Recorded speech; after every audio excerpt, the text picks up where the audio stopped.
কাজিৰঙাত পুনৰ বসন্তৰ ভৰপক সেউজীয়াৰ মাজে মাজে ৰাধাচূড়া কৃষ্ণচূড়া এজাৰ ফুলৰ সমাহাৰ প্ৰকৃতিৰ নিয়ম মানি ঋতুৰ পৰিৱৰ্তনৰ নিয়ম মানি পুনৰ বসন্তৰ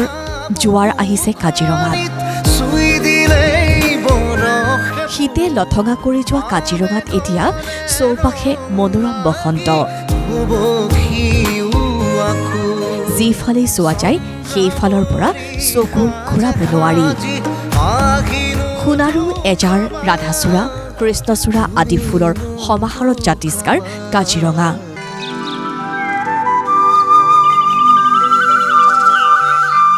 বহাগৰ বৰষুণে সমগ্ৰ কাজিৰঙাত ছটিয়াই দিছে সেউজীয়া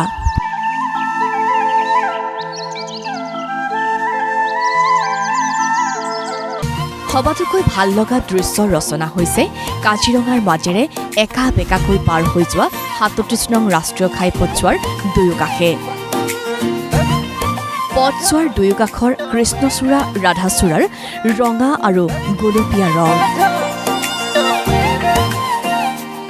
এজাৰ ফুলৰ বেঙুনীয়া আৰু সোণাৰু ফুলৰ হালধীয়া সকলো মিলি এক অনুপম পৰিৱেশ উদ্যানখনৰ ভিতৰৰ পথ উপপথতো বনৰীয়া ফুলৰ দলিচা এনে মনোমোহা পৰিৱেশত সকলো মোহাবিষ্ট কাজিৰঙাৰ এই সময়ছোৱাক লৈ বহুতে ফ্লাৱাৰ টুৰিজিম বা ফুল পৰ্যটনৰ সম্ভাৱনাৰ কথাও কয় মুঠতে সকলো আপ্লুত কাজিৰঙা ৰাষ্ট্ৰীয় উদ্যানৰ দাঁতি কাষেৰেদি যোৱা ৭১৫ নং ৰাষ্ট্ৰীয় ঘাইপথৰ দুয়োকাষে যিমানবিলাক গছ আছে আজাৰ সোণাৰু কৃষ্ণচূড়া ৰাধাচূড়া এই সময়তে এই ফুলবোৰ ফুলিবলৈ ধৰে আৰু এই পথছোৱা হৈ পৰে অতি সুন্দৰ আৰু যাৰ বাবে এই পথছোৱাৰ মাজেৰে যিসকলে এই পথছোৱা অতিক্ৰম কৰি যায় তেওঁলোকে তাত ৰৈ ক্ষন্তেক জিৰাই সেই দৃশ্য উপভোগ কৰিবলৈ তেওঁলোকে অকণমান সময় লয় খুব ভাল লাগে আমাৰ কাজিৰঙাবাসী হিচাপে আমি গৌৰৱ অনুভৱ কৰোঁ ইয়াতে আৰু এই পৰিৱেশটো আমাৰ সদায় থাকিলে আমাৰ কাৰণে খুব ভাল লগা আছিলে এইটো আমি ভাবোঁ যে ফুলখিনিক লৈ পেলাই আমি ইয়াতে এটা টুৰিজিমৰ আমি এটা ব্যৱস্থা কৰিব পৰা হ'লে আমাৰ ভাল আছিলে কিন্তু খুব দুখৰ কথা যে ইয়াৰ মাজেদি আমাৰ এই ৰাস্তাটো 4 লেন হ'ব 4 লেন হ'লে আমাৰ এই গছখিনি কটা যাব আৰু হয়তো অনাগত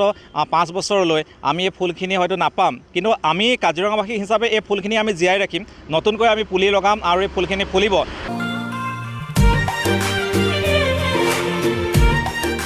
কাজিৰঙাৰ এই প্ৰাকৃতিক শোভাই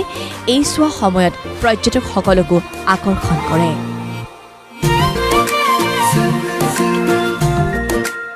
কাজিৰঙাৰ পৰা মনোজ প্ৰতিম শইকীয়াৰ ৰিপৰ্ট প্ৰতিদিন টাইম কলিজা